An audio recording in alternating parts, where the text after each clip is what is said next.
Lunedì 5 febbraio 2024, un cordiale saluto a tutti voi carissimi amici radioascoltatori e benvenuti ad un nuovo appuntamento con Edicola Belluna, la rassegna stampa di Radio ABM. Un saluto anche a chi ci sta guardando in diretta dalla pagina Facebook di Radio ABM, dal canale YouTube dell'Associazione Bellunesi del Mondo, dai nostri studi in via Cavour 3 a Belluno. Marco Crepa ci accompagnerà nella lettura del quotidiano Il Corriere delle Alpi. Diamo quindi subito uno sguardo ai titoli presenti sulla prima pagina. Ecco come si apre l'edizione di oggi. In primo piano una notizia che interessa il mondo dei cacciatori, questo il titolo che troviamo in primo piano. Pass auto per i cacciatori, la regione è pronta ad aprire le strade bianche a chi pratica il contenimento dei selvatici. Polemiche nel Bellunese sul progetto di legge Veneto sulla fruizione della montagna già approvato in commissione. I cacciatori del Veneto, compresi più di 2.500 della provincia di Belluno, potrebbero essere autorizzati a salire in quota in auto utilizzando le piste forestali e altri tracciati fino ad oggi vietati. Le deroghe sono contenute in un progetto di legge regionale che dalla commissione approda in aula. Il giusto riconoscimento a chi contribuisce al contenimento degli animali selvatici, secondo chi lo ha proposto, un assalto alle terre alte per l'opposizione che promette battaglia. L'approfondimento di Dalmas a pagina 16 e a pagina 17. Mondo del Bellunese, le sfide del welfare, l'Alzheimer è in aumento, i centri sollievo chiedono aiuto, la rete delle strutture impegnate sul fronte del decadimento cognitivo cresce con una nuova apertura. A POS, l'approfondimento di Paola Dallanese a pagina 14. E Feltre invece è in lutto e precisamente la frazione di Vellai, allevatore morto 6 mesi dopo il malore in stalla, aveva 47 anni. Cristian Dalla Palma era stato trovato senza sensi nella sua stalla di Vellai, si è spento ieri in un centro di riabilitazione. L'approfondimento di Milano a pagina 21. La foto di copertina è invece dedicata al carnevale di tradizione bellunese, in questo caso siamo nel comune di Val di Zoldo, il carnevale tradizionale di Fornesighe a tema Climate Change, maschere di legno e messaggi green con l'agnaga, maschere di legno e musica folk, a Fornesighe è tornata l'agnaga della tradizione alpina, l'approfondimento di Agostini a pagina 20. Nello sport troveremo da pagina 24 a pagina 26 calcio Serie D, la Dolomiti senza idee e tiri in porta KO a Bassano. Prima sconfitta esterna per la Dolomiti a Bassano, i vicentini sbagliano un calcio di rigore.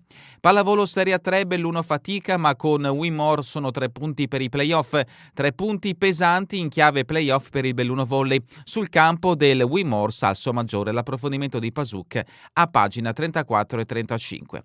Mostre di Mestre, Buzzati, un colpo di fulmine pop. Sono un pittore il quale per hobby durante un periodo purtroppo alquanto prolungato ha fatto anche lo scrittore e giornalista. Il mondo invece crede che sia viceversa, ma dipingere e scrivere per me sono in fondo la stessa cosa. È un Dino Buzzati inedito, quello in mostra al centro Candiani di Mestre. L'esposizione racconta del colpo di fulmine che il bellunese ebbe per la pop art americana. L'approfondimento di Frigo lo troveremo all'interno di questa edizione del Corriere delle Alpi. Adentriamoci al suo interno con le notizie dedicate alla provincia di Belluno. La prima la troviamo a pagina 14, le sfide sociali del futuro, Alzheimer e Parkinson sono in aumento, centri sollievi, servono volontari e risorse. Nel Bellunese una rete di 14 realtà con un ulteriore sportello a POS pronto a partire. Agordo raddoppia gli orari, l'approfondimento di Paola Dallanese. Per sostenere gli anziani affetti da decadimento cognitivo servono più centri sollievo sul territorio, ne apriranno di nuovi quest'anno, più ore a disposizione per le attività ricreative e maggiori fondi. Sono queste alcune delle sollecitazioni che arrivano dagli enti che gestiscono queste strutture presenti in provincia, dal Comelico al Cadore, dall'Alpago alla Valbelluna e alla Gordino. I territori sono concordi nel richiedere una maggiore capillarità del servizio in una provincia dove gli anziani sono in aumento e ci sono realtà isolate che necessitano di maggiore attenzione.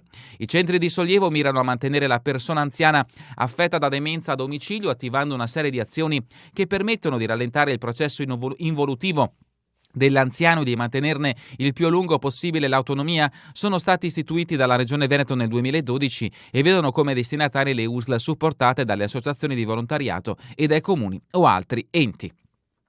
E sempre in merito a questa situazione, in Comelico 2 strutture con 3 giorni a settimana, l'offerta va ampliata. I piani di Pagnine, consigliera di Santo Stefano. L'amarezza dei servizi alla persona LZ, Lungarone, senza servizio le nostre associazioni non raccolgono l'invito. 2 casi che troverete in questa edizione del Corriere delle Alpi a pagina 14. Siamo a pagina 15, Cortina a misura di anziani e disabili, gli hotel alla prova della inclusività. Dai libri allo sport, alla cucina all'arte, gli eventi sono un punto di forza. La clientela straniera in maggioranza a settembre ha superato l'80%. E ancora i giochi invernali, un palcoscenico unico, è necessario farci trovare pronti. Notizie quindi che interessano la perla delle Dolomiti. Siamo a Cortina da un pezzo. Pagina 16, ecco la notizia che ha aperto l'edizione di oggi del Corriere delle Alpi, strade bianche aperte alle auto dei cacciatori, l'idea avanza in regione, il progetto di legge passato dalla Commissione è pronto per la discussione in aula, prevede pass gratuiti per chi è impegnato nel contenimento delle specie invasive. Ecco i commenti, l'esponente veneto del PD è molto critico, si creano cittadini di Serie A e di Serie B, il consigliere Zanoni si toglie ai sindaci il potere di derogare. E ancora il relatore parla di un riconoscimento doveroso per i volontari che effettuano servizio pubblico. Possamei Serena, nessun assalto alle quote più alte, quindi troverete chi è favorevole e chi è contrario a questa nuova legge proposta dalla Regione del Veneto. Siamo a pagina 17, le Starlight Rooms vanno ai voti, il Veneto ne autorizzerà fino a 172, domani in Consiglio regionale affronta la norma che dà via libera alle stanze panoramiche, costruzioni possibili anche sopra i 1600 metri, massimo 2 concessioni ogni comune. Ed ecco una vista panoramica di una di queste Starlight che si trovano sul Col Gallina, qui sotto Raniero Campigotto e Renato Frigo, due degli autori. Il CAI regionale è fortemente contrario, le Dolomiti non sono Disney, quindi notizie in questo caso negative contro questa proposta di realizzarlo. Lo avete sentito, la Regione Veneto potrebbe autorizzarne fino a 172. L'approfondimento lo troverete a pagina 17. Cantieri per le Olimpiadi, il monito del Lancia, attenzione alla logistica, occorre pianificazione. In provincia 16 grandi interventi in contemporanea, una decina a Cortina, a Decian. La Conca è un ambiente delicatissimo, bisogna essere cauto. L'intervista è a firma di Francesco Dalmas. Daniele Selle è di bronzo alle Olimpiadi della cucina, medaglia Gordina all'evento di Stoccarda. E continuiamo con pagina 19, la fiera dell'occhiale, siamo al Mido di Milano, la lezione di Essilor Luxottica Stile e Bello entrino in fabbrica. Il presidente Milleri a Mido con Cucinelli, settimana corta, solo il primo passo del vecchio ci ha insegnato ad imparare dagli operai che realizzano il prodotto. Queste le dichiarazioni di Milleri, presidente di Essilor Luxottica. Al pago, docente delle medie tra i 30 prof a Napoli per il focus sulle STEAM. E ancora le sfide del futuro, innovazione e scoperta, il Fab Lab Belluno lancia l'8º Summer Camp. E adesso il carnevale, siamo nelle settimane clou di questo evento che coinvolge la tradizione bellunese, maschere di legno e messaggi green in festa con l'Agnaga, Fornesighe premia il lavoro, quale impronta sul mondo, a Sappada, giornata dei contadini con incursioni dei rollate. Ed ecco appunto alcuni scatti che rappresentano 3 figuranti a Sappada ed eccoli qui, sopra 2 immagini di Fornesighe. A Fornesighe impazzano le maschere a tema climate change, la manifestazione premia Rosanna Principe, tanta gente per festeggiare l'Agnaga e per applaudire e votare le 45 maschere provenienti da varie regioni e che hanno partecipato al concorso del cambiamento climatico. Un argomento di attualità, dice il presidente dell'associazione Alpiodec Zoldan, Giovanni Giacomel, che ha dato la possibilità di eseguire un bel lavoro, quindi una scelta difficile per la giuria, ha visto l'alto grado di finitura di quasi la totalità delle maschere. E adesso siamo a Feltre, la notizia che ha portato in lutto la frazione di Vellai e non solo, muore 6 mesi dopo il malore nella sua stalla. Cristian Dalla Palma, 47 anni, era impegnato nel comitato di latte busche. Vellai in lutto nel giorno della patrona. È morto a oltre 6 mesi di distanza dal grave malore che lo ha colpito mentre stava lavorando nella sua stalla di Vellai, lasciandolo a terra privo di sensi. La comunità della frazione, che proprio ieri celebrava la patrona Sant'Agata, è stata colpita profondamente dal lutto per la morte di Cristian Dalla Palma, 47 anni, compiuti a novembre, il cui cuore ha smesso di battere ieri mattina al centro di riabilitazione specializzato di Moto di Livenza, dove stava pian piano recuperando qualche autonomia nei movimenti. L'allenatore il 25 luglio scorso si era sentito male mentre stava lavorando da solo nella sua stalla, era stato trovato riverso a terra da un rappresentante arrivato a fargli visita, che aveva allertato immediatamente i soccorsi. Le condizioni di Dalla Palma erano apparse subito molto gravi, tanto che era stata che era stata fatta intervenire l'eliambulanza del Sume per il ricovero urgente al Cafoncelo di Treviso in prognosi riservata. Da allora l'allevatore di Vellai non ha più potuto fare il ritorno a casa perché dopo la terapia intensiva, dove per lungo tempo è stato tenuto in sedazione farmacologica, è stato trasferito al centro di Motta, dove si cerca di riabilitare pazienti che abbiano subito pesanti insulti a livello cerebrale. In paese le sue condizioni durante questi lunghi mesi di cura e di speranza sono state seguite con apprensione e affetto dalla comunità e in molti avevano salutato positivamente il fatto che Christian stesse recuperando qualche funzionalità degli arti, tornando a mangiare da solo. Siamo ancora nel Feltrino, la Mon, tunnel e 2 punti per erigere la diga, Tollardo fa luce sul piano per il Vanui. Al convegno del PD il geologo ha elencato le opere accessorie, Lorenzoni esistono alternative allo sbarramento artificiale. Siamo ad Arsie, appello al governo per la strada statale 47, va riaperta una carreggiata. I sindaci chiedono di far riprendere il traffico a doppio senso sulla statale. Enti locali veneti e trentini preoccupati dalle incertezze sui tempi dei lavori. Vediamo appunto in questo scatto i massi che hanno colpito il viadotto sulla Valsugana. Un documento dei comuni è stato consegnato al viceministro Rixi. Cesio Maggiore, donazione di macchinari al Museo della Bicicletta, ancora da Feltre, attrezzature per gli eventi, il comune cerca un gestore. Siamo alla rubrica Cultura e Società, pagina 23 del Corriere delle Alpi, siamo a Mestre. Buzzati e la pop art, quel colpo di fulmine che accese nuove idee e nuovi colori. Nel 1960 le feroci critiche alla Biennale, 4 anni dopo la svolta che lo trasformò come cronista d'arte e come pittore. Dove e quando? Al Candiani di Mestre fino al 25 febbraio, Buzzati, Venezia e la pop art è al centro Candiani di Mestre fino al 25 febbraio, dal martedì alla domenica dalle 15 alle 19 ingresso libero. Sopra Cagnone a San Pellegrino, a lato una tavola, ovviamente parliamo di alcune opere realizzate da Dino Buzzati.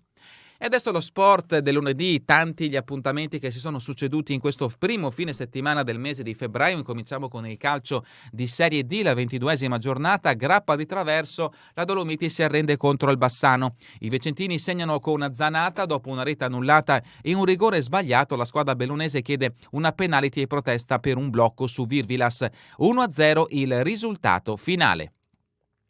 Calcio di promozione, al Pago la prima sconfitta arriva in casa con il 90, 1-2 il risultato finale.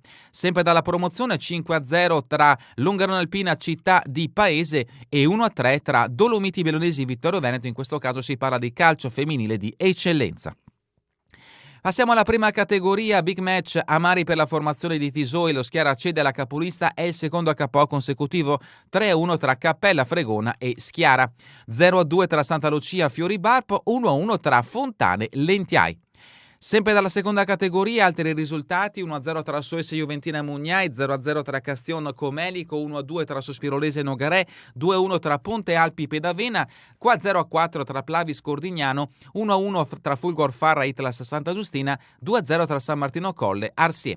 Per il calcio giovanile, under 19 nazionali, Schiavo, Bernardi e Scopel trascinano la Dolomiti. Nel torneo regionale nessun successo per le bellunesi, pari di Cavarzano al Pago e Limana sconfitto il Ponte nelle Alpi. Ancora dal calcio giovanile, Dolomiti Corsara Vazzola, Tracoro del Cavarzano nel campionato regionale, pari interno dell'Alpago con l'Union QDP e vittoria di misura della Juve Mugnai sul Conegliano. Passiamo a un altro sport, la pallavolo Serie 3 maschile, Terme senza dolori, il Belluno fatica ma mette la quinta, il sestetto del presidente Darold espugna Salsomaggiore, punti pesanti in chiave playoff firmati dall'opposto Bisi, 1-3 il risultato finale. Basket, promozione femminile, una Valbelluna rimaneggiato, vince anche contro il Mirano, Piazza deve rinunciare a Ceoline e mezza casa, ma Dottric e Cason sono in palla, le giovani veneziane partono forte e cercano di risalire fino all'ultimo quarto, 57-51 il risultato finale. Sempre dalla pallavolo Serie DR1, Feltre indiavolato stoppa la capolista Spresiano, i trevigiani non toccano palla, i pipistrelli impeccabili soprattutto in difesa dilagano con Di Gennaro, Gobbo e Cipolato. JV Feltre Spresiano, questo il risultato finale, 66-57. Corsa campestre, Serafini e Barizza, podio alto nel cross di Villa Imperiale, i portacolori di Atletica Dolomiti e Firex primi nelle categorie allievi e seniores, ottimo punto posto a Sirbu nella gara principe appannaggio del keniano Capopil. Sci alpino, Gran Premio Latte Busche, circoscrizione nel Belluno Bassa, il Limana mette in fila Val Biois e Val Fiorentina nel Gigante di San Martino. Circoscrizione Belluno Alta, parliamo sempre del Gran Prix Latte Busche, doppia gincana sul Monte Agudo, spettacolo, l'OSC Cortina precede sul podio il 18 e il Drusché. Sci alpino, trofeo Net Insurance, lo Ski College Falcade la fa da padrone sulla pista di Selva. Circoscrizione Belluno Alta, non c'è storia al debutto della gara flipper, a Rumerlo il Drusché mette in riga SC Cortina e 18. Ancora dallo sci alpino, lo Sci Club 18 sbaraglia tutti nel trofeo delle società. Sci alpino, Pomaré, Pizzato, buoni quarti ai mondiali junior sulle Alpi francesi. Ancora dallo sci nordico, Montello e Federica Sanfilippo sovrani della gara di Dobbiaco in 700 al 35 km in TL, anch'essa con arrivo alla Nordic Arena a causa senza neve. Tra i bellunesi la più brillante è stata Alessia De Zolt Ponte, 13ª, circa 8 minuti dalla vetta. Ancora dallo sci nordico, Memorial de Pellegrini, successo l'OSC Cortina brilla più di tutti. A Maga Ciapella una bellissima giornata di sole ha fatto da contorno all'evento. Nella classifica del GP Latte Busche è stato invece in Val Bius a prevalere. Rugby, record azzurro di Allan, supera Dominguez nei punti Paris nelle mete. Dopo l'Inghilterra, l'Italia verso Dublino, Quesada porta i suoi nella tana dei primi. Ma terminiamo con le previsioni del tempo in Veneto per la giornata di domani. Cielo nuvoloso sulla pianura e poco nuvoloso sui monti. Sulla pianura e nelle valli, per alpine nebbie locali di notte in dissolvimento di mattina e in nuova formazione di sera. Precipitazioni assenti. È davvero tutto per questa edizione di Edicola Belluno. Vi ricordo che torneremo in replica questa sera via streaming alle 20, domani mattina all'1 ora locale italiana. A voi tutti un buon proseguimento di giornata in compagnia come sempre di Radio ABM, la web radio dell'Associazione Bellunesi nel Mondo.